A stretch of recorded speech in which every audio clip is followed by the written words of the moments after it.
voice from the grassroots, connecting people and sharing ideas.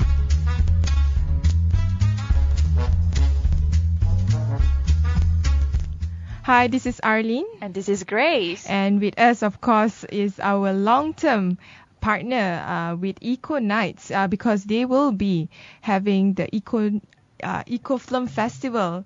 And this week, this is our last interview related to the Eco Film Festival, and we have a very young guest. I hope you are young because you look young. Your name is Ross. Yeah, hi, morning. Of course, as usual, we have Yasmin Raz as well. Good morning. Thanks for having us. So very early in the morning, but we are going to talk about sunset over Selungo. So you are a filmmaker. That's right, yeah. So maybe a bit of background. How do you dwell yourself into filmmaking and your interest in documentaries? Yeah, so I'm from the UK. I've just got in from England yesterday. So yeah, excuse the bleary eyes, bit jet lagged, but it's great to be here. Thanks a lot for having me on. I've been interested in making documentaries for quite a few years actually, since I was probably early teens. So you're not a teenager. I'm 23 and I look about 30. Yeah, excuse the baby face. But yeah, so I've been making films for quite a few years just as a hobby, and then I finished university last year, and now I'm working on filmmaking, trying to make it. So your major was in the filmmaking? It was actually film production. geography. Oh my Geography, God, that's totally different from. But yeah, focusing on environmental issues and human rights issues. Why environment and human rights? Why not other issues in general? I feel like they're just some of the most important issues to be working on at the moment, really. I've always been interested in the natural world and conservation, and that's always driven the kinds of films that I'm interested in making. So you are part of this, one of the, your film will be screened as one of the documentaries in the Eco Film Fest. How did you approach Ross? Are you like, oh, I like this documentary. I wonder, is he in Malaysia? Is it that way? How did you get involved? I'm not too sure. Did you submit to the festival? Yeah, you did. It was very much me approaching Clef. Yeah, I submitted, and then I should be asking you how you found out about us. Yeah, you should ask. That's a good question. Yes. Yeah. I bet you were looking for some other film festival platform. Yeah, so I've been looking for kind of ways to share this film, Sunset over Selungo, which is about the Penang lifestyle in Sarawak. And luckily, Yasmin and the Clef team thought it would be a good film to show at the festival this weekend. And with their support, I've been able to come over and visit this week as well, which is really fantastic. Yeah. Let's pull back to how did you get the idea of filming the Penang people and their plights? And how did you, go all the way from UK to Malaysia and then get used to this weather? I hope you get used to it. So I was looking for a story to make a documentary when I finished uni, and I knew I wanted to try and find a human story, something that had kind of packed emotional punch, that was also related to an environmental issue. And I heard about the Penang, I saw a talk, and it just seemed like there was potential for such a powerful story there, and it was such an important one as well, because there are these people who are essentially in some parts being moved off land that they've lived on for generations, and it's land that they should be able to control themselves, really. So I wanted to, and also as well as that, I'm just really interested in rainforests, so I just wanted the opportunity to go and visit the rainforest as well. It's interesting because not many Malaysian, especially in the peninsula, would know there's such tribe called the Penang people, other than what was being reported by the news. Some of them were being raped and all that. Yeah, the screening. Some Malaysians came up to me and says, like, Yasmin, thank you so much for bringing Ross over and screening the film, because we never heard about the Penang, and these are actual young Malaysians that live here. So it's actually quite shocking to know that our own people don't know about our local tribes. So the Penang people, just if you can describe them, as in like their lifestyle, their aspiration, and the kind of issues that they have to deal on a day-to-day basis, what would that be? So I think what's special about the Penang is that they have until very recently been completely nomadic. Up until the mid 20th century, their lifestyle was completely on the move in the rainforest. So they got everything they need from moving from place to place, hunting and collecting plants and fruit in the rainforest. So they know it better than anyone. That's what their lifestyle is like. It's completely connected to the environment around them. So I bet when they look at the tree, they're like, oh, I know that tree. Oh, it's that's that tree. Yeah, they definitely know it well. And one of the things I filmed in the documentary is a guy called Balan making a blowpipe, which is just an amazing process. He has to first get the hardwood from the tree and then chip it down over a number of days and then file it down and then create the hole, and it's just amazing craftsmanship. And then obviously blowpipes are used by them for hunting. That's their traditional hunting tool. And they use poison darts, which are tipped in the latex of a particular tree. Oh, and so all are natural. Yeah, everything's natural.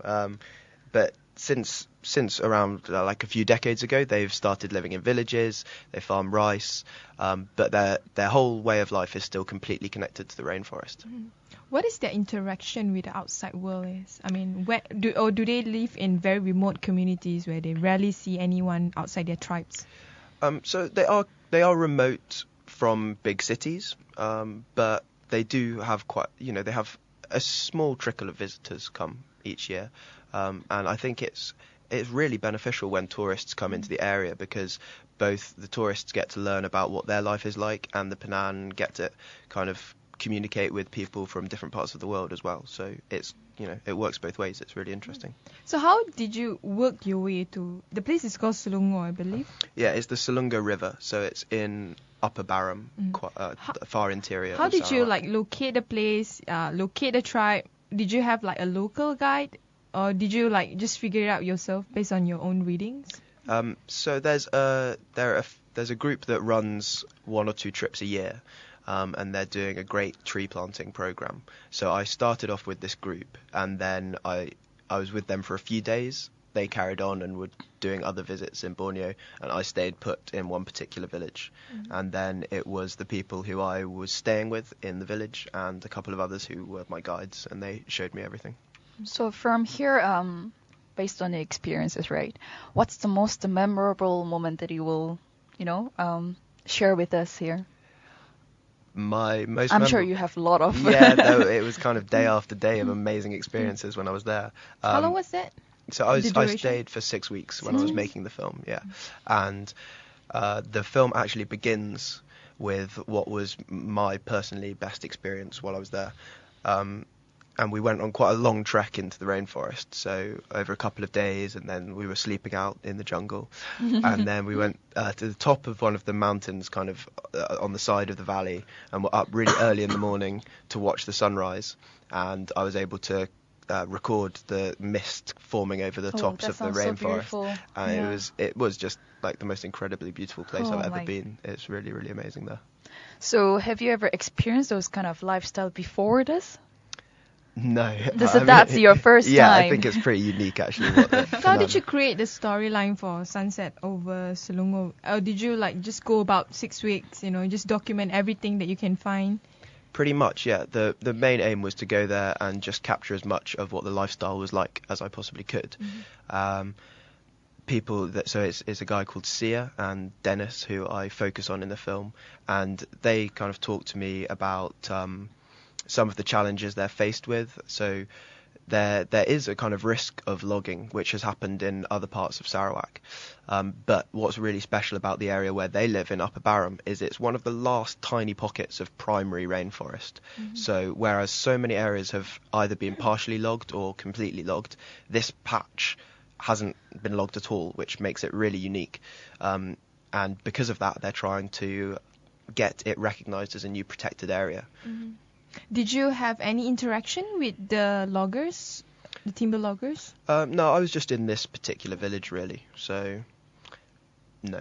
No. But so the main issue is about timber logging, I believe.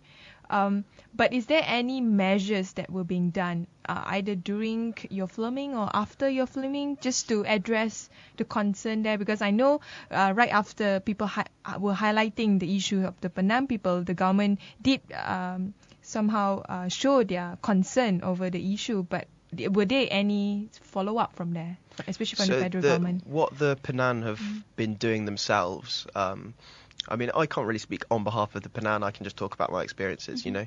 But I think it's fair to say that there are a few villages in the area where I went to that are really keen to just obviously make sure that their rainforest is protected. It's what they completely rely on. And they've had an initiative for a few years where some villages have got together and they're trying to get a Penang Peace Park recognised. And that would be a new protected area that would be good just for some really obvious reasons. Not only would it allow them to kind of manage their development in the way that they would most like to, it would be really beneficial for tourists and, you know, the economy in general. It wouldn't just be for these villages. The whole of Sarawak would benefit. They've got other really, really amazing national parks already, and a similar thing could happen here. We rarely talk about people or tribes that live in remote areas in Sarawak and Sabah and Sarawak. But if you can just describe to us, are there many tribes like the Penang people that are struggling, you know, adjusting to the modern lives, at the same time they want to preserve their culture? There's lots of it. I mean, we don't even have to look far to Sarawak. You even just around the corner in Damansara Perdana, you can see the indigenous people living at the brink of, you know, of development, you know, in between shopping malls, and you have little pockets of Orang Asli's villages. I think in the urban setting, it's probably more challenging issues because they're caught in the really unique juxtaposition of wanting to maintain a culture and heritage at the same time. Obviously, development is also somewhat good, but I think what they're trying to really highlight is development or progress doesn't necessarily mean it comes with destruction. I think that's one key highlight of it. And even in Gombak or even in Cameron Highlands, you can see some of them have even modernized and they have to adapt to the modern lifestyle and totally like abandon their culture, especially those living in Gombak. Yeah, and also because people are also trying to convert them to different religions, and if they're converted to different religions, they would have to abandon their culture and heritage, and so there's really no proper balance yet for them. Like the groups that are in Damansara Perdana, even though they lived in brick houses, now the government gave them brick houses, they still on a weekly basis look for any pocket of forest and try to do some wild hunting, just because it's a men's thing, you know. You go out and they hang out and you do a bit of hunting and because that's what they've been doing since for hundreds of years. So, but it's tough. It's tough to balance modern development here, which is so intensive, and maintaining their culture and heritage. And we have 180,000 of indigenous people in this country. There's quite a number. Yeah, I think that's just not including Sabah Sarawak. Just the tribes in Peninsular Malaysia. And so you can imagine, because everyone in Sabah Sarawak are almost tribal, right? You know, your Karazan or Dusun and Malanao and all that. So, what is the biggest not really outcome, but the biggest somehow takeout that you get out of making this film at the end of the 6 weeks? What did you learn, or what changed your mind? I think basically that there's a really positive story to tell here. At the moment, it doesn't have to be a kind of a scary message about the loss of the rainforest out there, because there still are really incredible landscapes and incredible environments in Sarawak, and I think that should just be taken by people as a really powerful reason to make sure what is left is protected. So would you do you have any other plans after this? Or do you want to produce films like similar to this film? In the long term, I'd like to make documentaries. Yeah. So have you thought about a new location or? No. If anyone has suggestions, yeah. Excuse me. So back to this film screening. Do you have any expectations from the audience or from the public? I hope people enjoy the film. I'm just interested to hear what people think about it really. When I was making it, the aim was to try and really just show what the lifestyle's like and not put too much of an imprint of kind of my own interpretation on it. It's meant to just be quite an honest, if you like. So what portrayal. were your challenges when in making this film? Mainly communication. So I went there unable to speak Penang, and not many people in the village speak English. We can't speak Penang. Yeah. We'll probably face the same So how challenge. did you overcome? So there were a couple of people who spoke just a little bit of English, which was enough to kind of get by, but not enough English to ask the kind of questions I wanted to for the filmmaking. So I was able to use a Penang to English dictionary, and each night I'd kind of write out the list of questions You that I managed wanted to get to the ask. dictionary. Yeah, amazingly. There was one in the village, and there can only Very be about... resourceful, huh? Yeah. There must be about 50 in the world, I don't know. And yeah, so then I was able to ask the questions for the interviews. After I came home, I had a load of footage that I didn't understand basically what people were Definitely, saying. yes. And then after that, I was able to find someone who could speak Penang and English and translate it for me. So it was more like self-made film. So what are the devices that you used for this particular film, if you don't mind sharing? Yeah, I used a Panasonic handheld camera, and I suppose what's interesting is that people can make a film with quite easily accessible equipment now. So in terms of the connection with Clef and kind of the things I'm going to be seeing here, it's going to be really interesting to see kind of what different backgrounds filmmakers have and where they're coming from, because I think it should, like, the availability of technology now should really democratize who can make films. It doesn't have to be some huge film studio. Anyone who wants to tell a story can really tell a I story. can agree with that, yeah. When did you meet this film? When did I film? Yeah. Last summer. Last summer. Yeah, 2013. So when you started it, did you have anything in mind, or you're like, I'm going to make a film? That's it. Like, I don't care whether there's a film festival or not. I'll figure it out that on the later part of when I finish my film. Or did you have like a goal that you want to set? I mean, the goal was to try and make a good film. I hadn't planned the distribution side of things at all. So I've made a few films in the past, and I've done a similar thing, which is probably not the best approach. I just kind of focus on making the film. When it's finished, focus on everything else afterwards. Yeah, so I just kind of set out to make. So in your own perspective, what is a good film? I think in terms of documentary, something that's honest, and something that hopefully takes the viewer on some kind of journey, really, that they end up feeling differently about something than they did at the beginning. So when was your last screening of your documentary, Sunset over Selungo? So we had one screening last night with Clef and Messim, an environmental group, and that was great to be able to be here and show it. So what was the audience reaction? People seemed to really like it, which was encouraging. Yeah, I was able to talk to some people after the screening, and people were really positive about the film, so that's great. And like Yasmin mentioned, there are not many people who are aware of this particular community. So what were their reactions more like, from after watching this film? Like I said earlier, it was pretty emotional because I was just looking over to the guy on my right, and he was just bawling. If you notice, Peter was. You should make a And that's why rom-com then. Yeah, Just kidding that's about why that. I'm really glad Ross is here and could find time to come as well, because that was exactly my reaction when I watched the film. I see. Like these issues, more Malaysians should watch it. And number two, local filmmakers should look at the kind of broad range of issues that they can actually produce as films as well.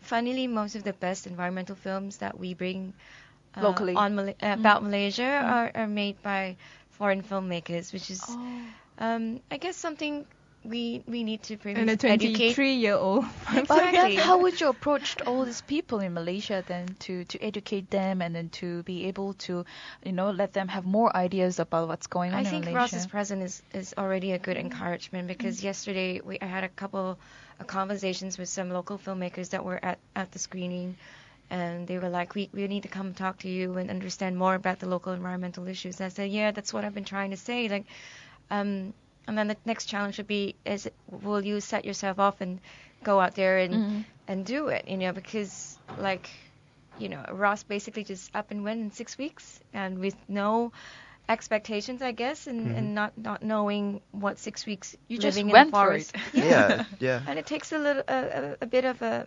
boldness in you to want to do Definitely. it, and Yes.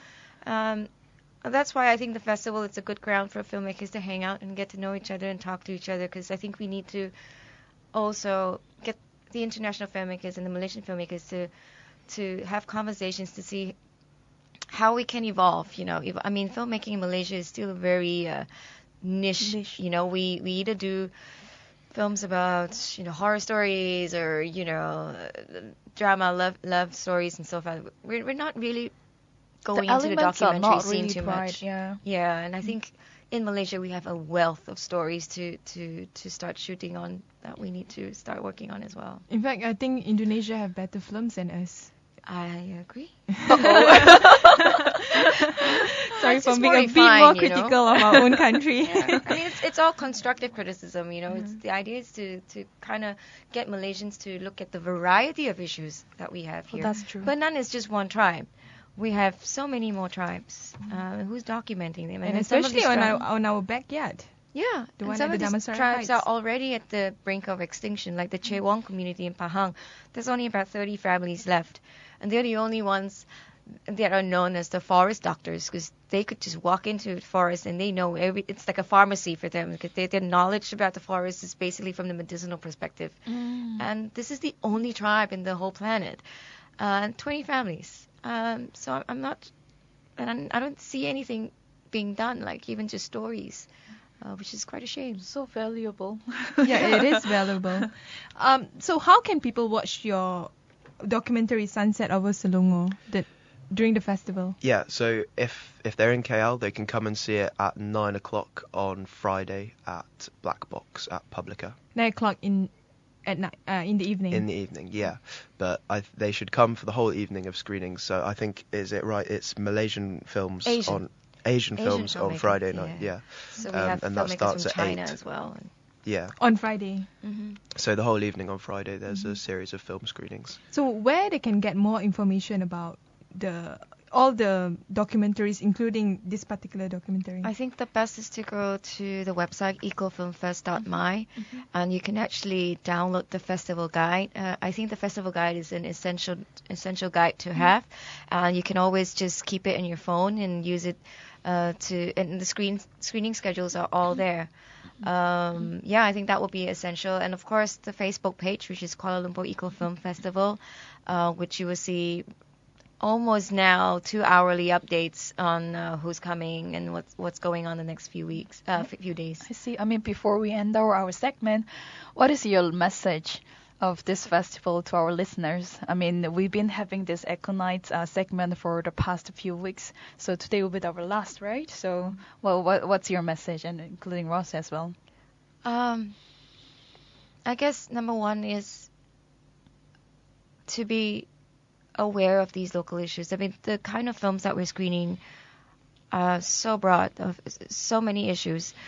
So whether you're a filmmaker or you're just a member of the public, I think if Malaysians could take 1 or 2 hours off and come and pick a film that you like to watch and just indulge in it and observe the issues properly, and most importantly, get into the discussions after the films, because that's when it's really hot, when people start talking about what their reactions are towards the film. I can imagine. And yeah. I think, just 2 hours, you can walk out from the film screening area deciding what you want to do about it or what you need to do about it. And the easiest thing would be just to tell people about this film and what you've learned about it. The next bigger step would be, how can you directly make a difference or make a change? And that's all I hope to achieve with the film festival, because I think the parallel films is helps change people's attitudes and mindsets.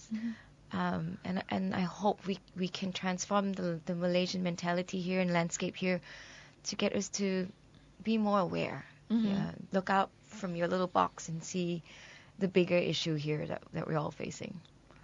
That was really sincere. I could really feel it. How about you, Rose? Well, I can only echo what Yasmin said. I can't really say it better than that.